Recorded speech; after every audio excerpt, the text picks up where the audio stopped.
Motivation एक ऐसी medicine है जो किसी के अंदर चेतना का संचार कर सकती है।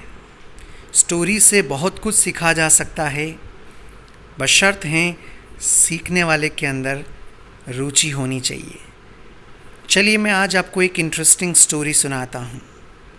एक राजा के पास कई हाथी थे, लेकिन एक हाथी बहुत शक्तिशाली था, बहुत आज्ञाकारी, समझदार व युद्ध कौशल में निपुण था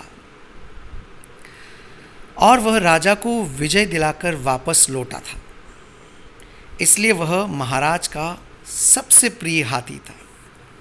समय गुजरता गया और एक समय ऐसा भी आया जब वह हाथी वृद्ध दिखने लगा। अब वह पहले की तरह कार्य नहीं कर पाता था, इसलिए अब राजा उसे युद्ध क्षेत्र में भी नहीं भेजते थे। एक दिन वह सरोवर में जल पीने के लिए गया, लेकिन वहीं कीचड़ में उसका पैर धंस गया और फिर अंदर धंसता ही चला गया। उस हाथी ने बहुत कोशिश की, लेकिन वह उस कीचड़ से स्वयं को नहीं निकाल पाया। उसकी चिंगारने की आवाज़ से लोगों को यह पता चल गया था कि हाथी संकट में है। हाथी के फंसने का समाचार राजा तक भी पहुंचा। राजा समेत सभी लोग हाथी के आसपास इकट्ठा हो गए और विभिन्न प्रकार के शारीरिक प्रयत्न उसे निकालने के लिए करने लगे।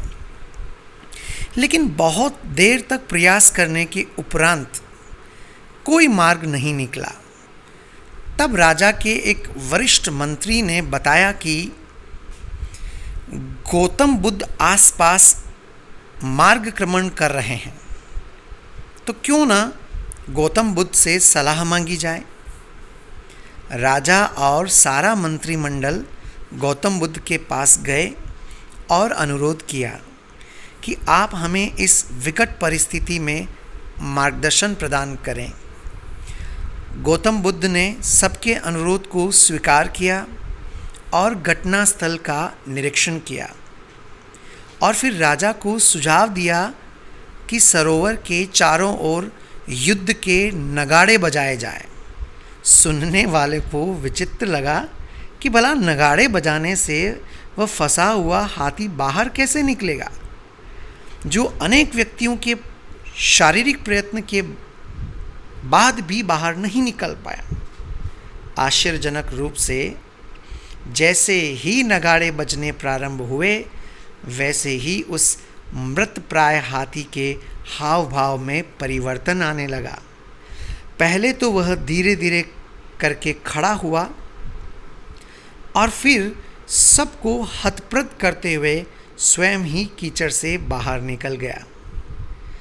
अब गौतम बुद्ध ने सबको स्पष्ट किया कि हाथी की क्षमता में कमी नहीं थी, आवश्यकता मात्र उसके अंदर उत्साह के संचार करने की थी। हाथी की इस कहानी से यह स्पष्ट होता है कि यदि हमारे मन में एक बार उत्साह उमंग जाग जाए, तो फिर हमें कार्य करने की ऊर्जा स्वतः ही मिलने लगती है और कार्य के प्रति उत्साह का मनुष्य की उम्र से कोई संबंध नहीं रह जाता। जीवन में उत्साह रखने के लिए यह परम आवश्यक है कि मनुष्य सकारात्मक चिंतन बनाए रखें और निराशा को हावी न होने दें। कभी कभी निरंतर मिलने वाली असफलताओं से व्यक्ति यह मान लेता है कि अब वह पहले की तरह कार्य नहीं कर सकता, लेकिन यह पूर्ण सत्य नहीं है। सकारात्मक सोच ही आदमी को आदमी बनाती है, उसे अपनी मंजिल तक ले जाती है। So guys, be positive and जीवन में हमेशा ये सोचें कि ऊर्जा ही मुझे, सकारात्मक एनर्जी ही मुझे आगे ले जाएगी। B positive.